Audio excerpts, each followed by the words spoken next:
عين aflagaada yacay ayay kaga wadaan baraha bulshada waxay u diidan yihiin inay faraxdo guud ahaanba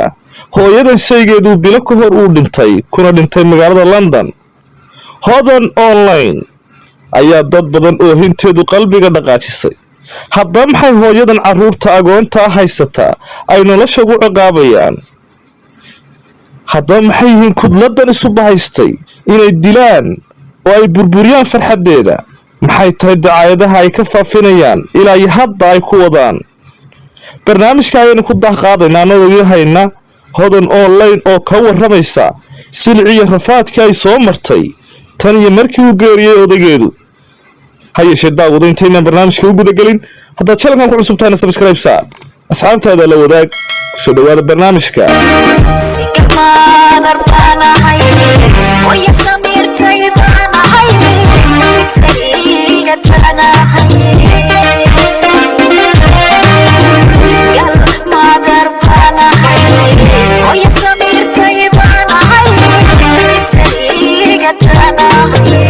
hodan online oo ah hooyo haysata caruur agoona ayaa ku nool magaalada London ee xarunta waddanka UK hooyadan waa youtuberad bulshada la wadaagta dhacdooyinka iyo qisooyinka markaasi loogu hadalhaynta badan yahay farxad ayay ku soo gashaa barteeda YouTube farxad ayayna kaga baxdaa hooyadan ayaa saygeedii uu geeriyooday bilo ka hor markaasi ay muddo 2 bil ah ay ka maqnayd guud ahaanba baraha bulshada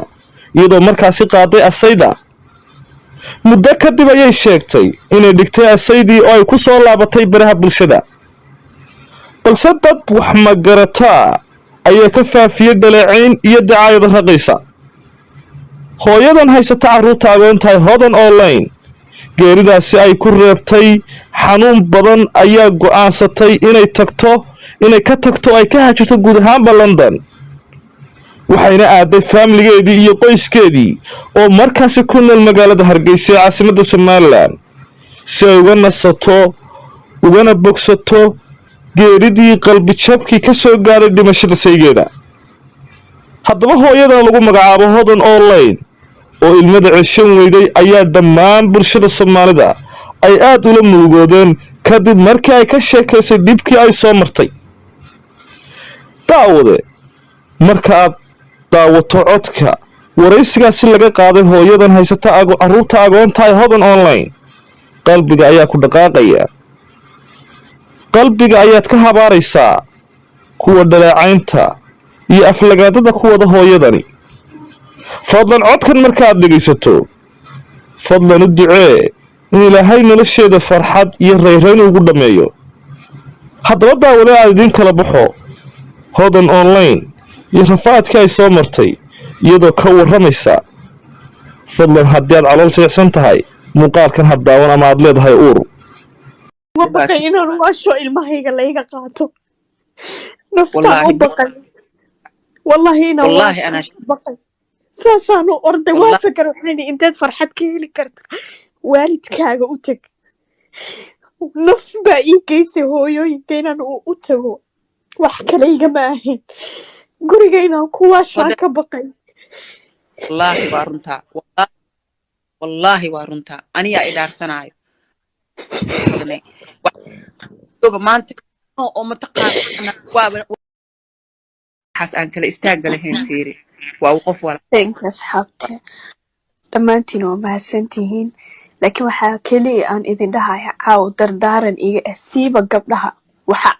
waxa ma aragtay ragga ka daran gabdhaha weeye gabadh walba waxa aad qoraysid ka fiirso waxaa la yiraahdaa nafsiga awal waxaa wadi jiraa la yiri diin maanta sahaad baa wada ma fahanteen waxa aad maanta qortid waxa hodan ku dhacay gabadh walba ku dhici karaa reer leh gabadh walba oo reer leh nafta leesma siisanin geeridu yasweyna kale wayna wada sugaysaa maanta gabadha labada isqaba ninkii naagta midkii horumar Ilaahay baa og laakiin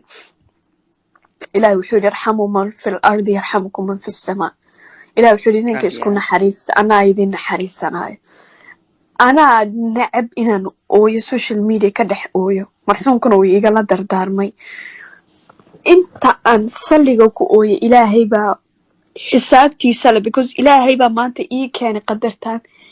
asagaana ma aragtay iga dhex saari karo ma fahanteen Masha. laakiin qof maanta ku farxi karo qof dhimashadiisa ma jirto macdalla nin ani noloshayda bilowgeeda ilaa maanta asoo dhinta xataa stiil noloshayda saameyn ku leh oo wax walba oo wanaagsan oo maanta niyadeeda aan soo xasuustoon dhaho wallahi maalinkaa waan farxay oo asaga sabab u yahay oo Wallahi. maalinkaa asaga guursaday ay nolosheedu bilaabatay oo maanta dhimashadiisa ta aan maray iyo ta aan marayo ilaahay ogyo heer xataa sodoga igu yidhahda aabe ku dadaal inaad samirtid yani waalidkiis xataa aniga ileeyihin isku dadaal inaad samirtid qalbiga allaha kaaga reebo idhahooyin ta aan maray ilaahay baa og qosalkayga yuu beenkuu sheegin anaa go-aanay decisionkayga ta anida inaa adiga kuu qoson si aadan iigu